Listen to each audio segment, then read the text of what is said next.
Caríssimos irmãos e irmãs, na primeira leitura de hoje, neste dia em que nós recordamos, fazemos memória de São Vicente de Paulo, a primeira leitura nos apresenta, retirada do livro do Eclesiastes, nos apresenta esta passagem com um quê melancólico.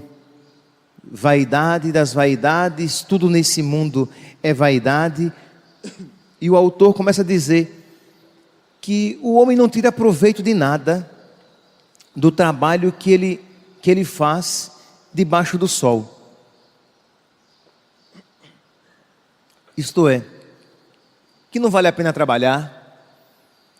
Vamos resumir aqui e explicar. Não vale a pena trabalhar, que no final das contas todo mundo vai morrer, que não vale a pena se encantar com nada nesse mundo, porque no fundo, não há grande novidade. Isto é, as coisas mais ou menos se repetem, e no fim de tudo, vai todo mundo morrer e vai para o mesmo buraco. É isso o que o autor do Eclesiastes está dizendo. Por quê? Porque a fé na ressurreição ainda não tinha despontado neste momento histórico em Israel. Vocês sabem, se não sabem, saibam, que a fé na ressurreição, ela é mais recente do que a fé na imortalidade da alma. Os judeus, eles acreditavam que a alma, que algo do homem, depois da morte, algo subsistia, persistia, continuava existindo de alguma maneira.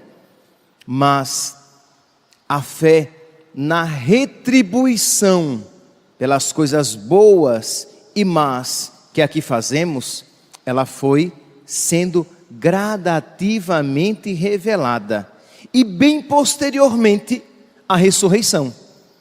Então aqui nós estamos no contexto em que a fé na ressurreição ainda não existia. Então qual era a mentalidade? Olha, comamos e bebamos porque amanhã morreremos. Vamos aproveitar aquilo que a vida tem, que não é muita coisa, mas vamos aproveitar porque o que nós temos é aquilo que está ao alcance da nossa mão. E por que é que isso frustrava tão profundamente o coração das pessoas que faziam essa experiência? Por quê? Porque as coisas que estavam ao alcance da mão, isto é, aquilo que este mundo pode oferecer, é sempre insatisfatório, está sempre aquém das nossas necessidades. Nós somos feitos à imagem e semelhança de Deus. Ora, dizer isso, meus santos, nós podemos dizer isso de uma outra maneira, que Deus nos fez de tal maneira que aquilo que alegra e satisfaz o nosso coração é aquilo que alegra e satisfaz o coração de Deus, porque nós somos feitos à imagem e semelhança de Deus, de modo que o que nos realiza profundamente, este mundo não dispõe. Este mundo não tem aquilo que dá sentido pleno à nossa vida. Nós repetimos isso às vezes sem nos dar conta. Santa Teresa d'Ávila que diz, né? Quem a Deus tem, nada falta, só Deus basta. Isto é, quem tem Deus no seu coração, quem se alimenta de Deus, não falta nada, mesmo que lhe falte muita coisa neste mundo. Por quê? Porque por mais que as coisas deste mundo nos faltem, se tivermos Deus, continuaremos de pé. Mas se tivermos tudo aquilo que este mundo pode nos oferecer e não tivermos Deus, no fundo, nem para este mundo temos coisa alguma. Jesus Cristo também nos ensina isso de tantas formas. Pois bem, o Eclesiastes então, ele nos apresenta essa realidade de quem não encontra um significado sobrenatural para a sua vida. Quem olha para a sua vida neste mundo e diz, é tudo o que eu tenho e tudo o que me resta. E é por isso então que ele diz: vaidade das vaidades, tudo é vaidade. Nós, quando ouvimos isso, nós não compreendemos. Porque para nós compreendemos o quê? Vaidade como um cuidado excessivo ou não da própria imagem. Só que a palavra vaidade na Sagrada Escritura, ela é isso. Mas ela é muito mais do que isso. O que é vaidade? É aquilo que é vão. É aquilo que é inconsistente. É aquilo que ninguém pode pegar. É aquilo no qual ninguém pode se apoiar. Porque ele é vão. A palavra vaidade no original aqui significa isso, inconsistente.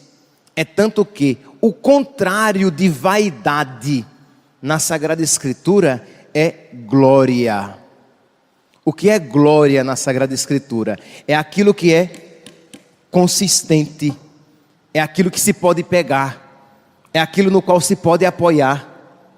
A palavra hebraica é kabod, que tem substância, que tem consistência. Pois bem, então, por este mundo é vão. E se você procurar a sua satisfação e a sua alegria apenas nas coisas deste mundo, que é o que o autor do livro do Eclesiastes diz, só temos mesmo este mundo.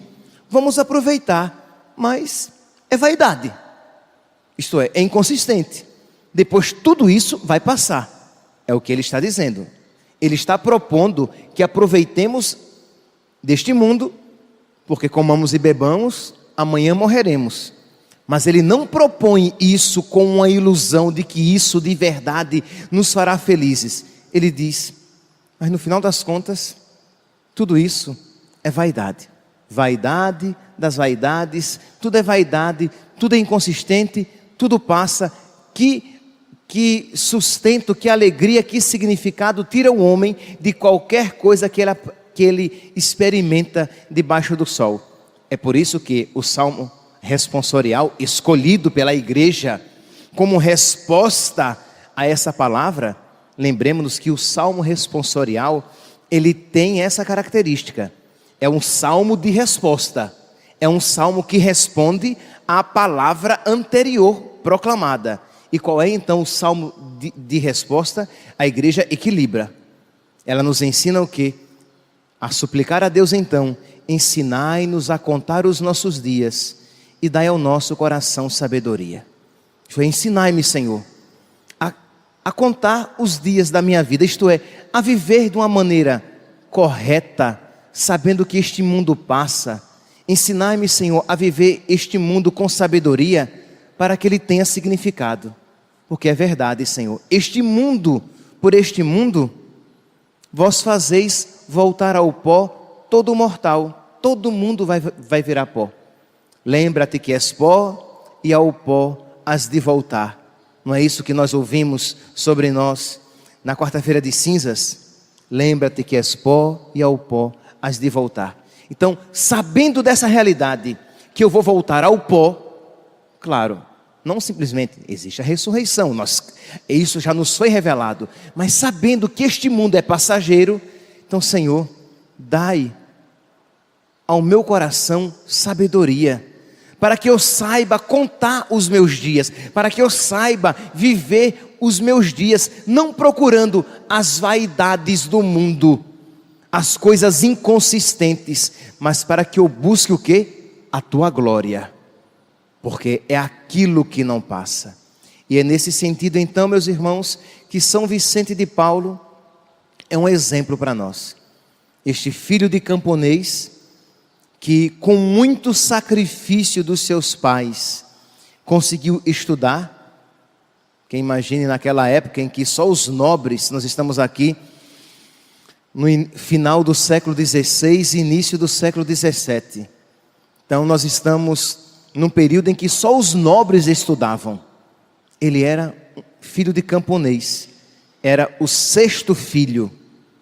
Então, o pai ali trabalhando no campo, se esforçando para alimentar a casa, mas percebeu que aquele menino tinha dotes espirituais e intelectuais, isto é, era um menino inteligente, mas era um menino também de uma alma grande, que já desde pequenininho mostrava um amor a Deus, um amor à oração. E o pai, sem sombra de dúvidas, por influência da graça de Deus, resolveu mandar o seu filho estudar entre os franciscanos. E todos os meses mandavam a quantia. O biógrafo, padre, copiei o nome que eu ia esquecer, Rohrbacher, um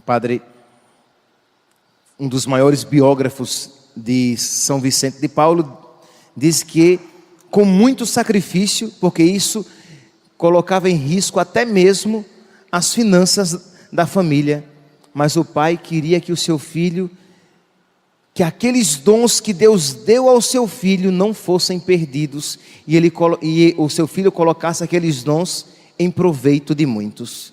Percebem aqui, meus santos, que não é a vaidade que guiou este pai, mas foi o quê?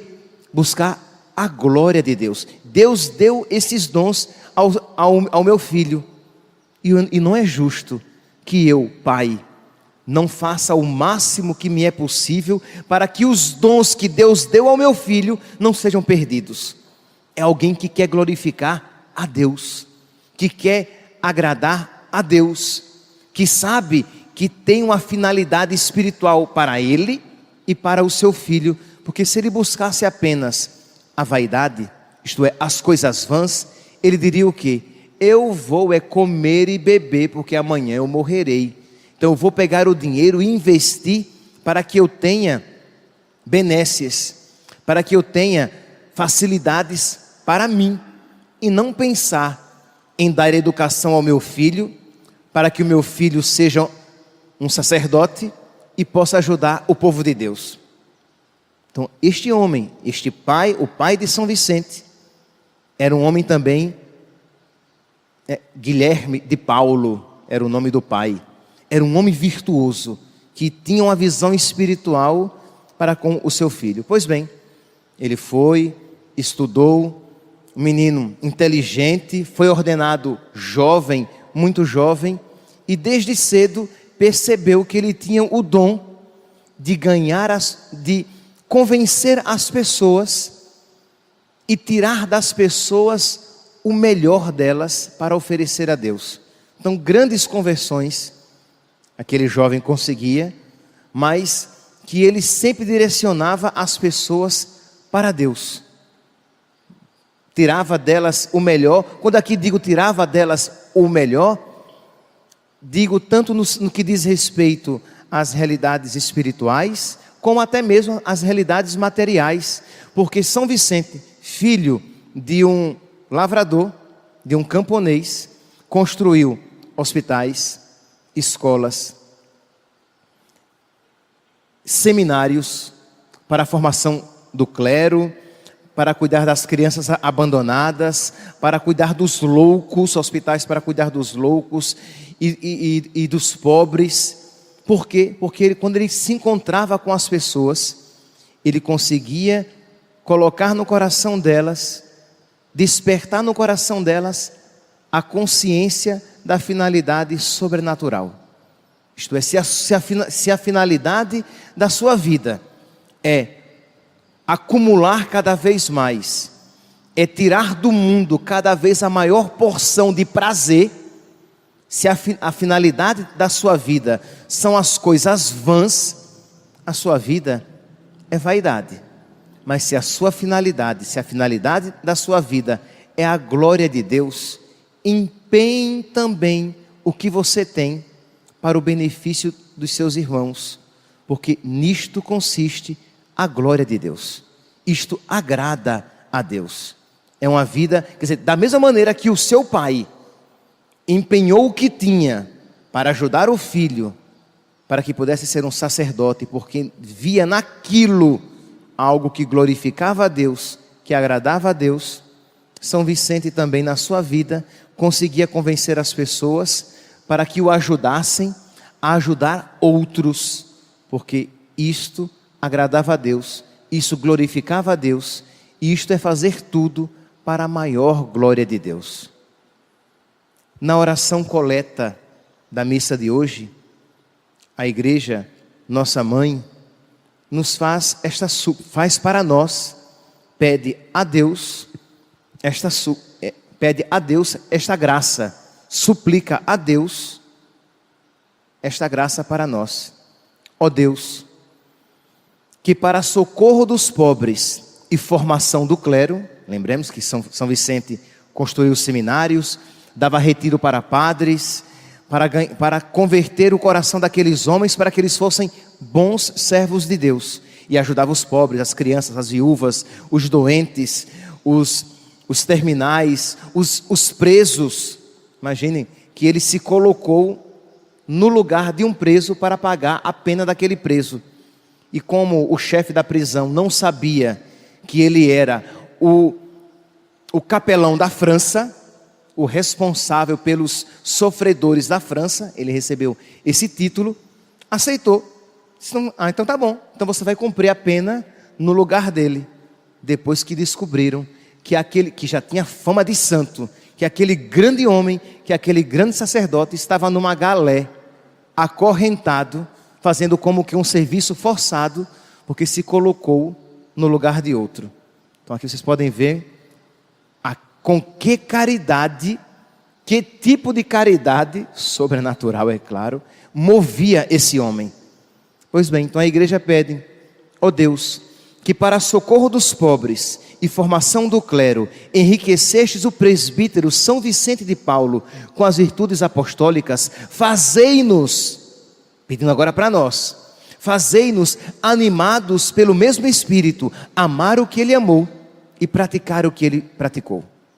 Então, meus santos, vamos pedir para nós o que a igreja está pedindo, isto é, meu Deus, por misericórdia, da mesma maneira que o Senhor colocou no peito de São Vicente um coração tão bonito, que para buscar a tua glória, amou com tanta radicalidade os pobres por causa de vós, amou com tanta radicalidade os sacerdotes por causa de vós, amou com tanta radicalidade os presos por causa de vós, isto é, com tanta radicalidade procurou vos agradar.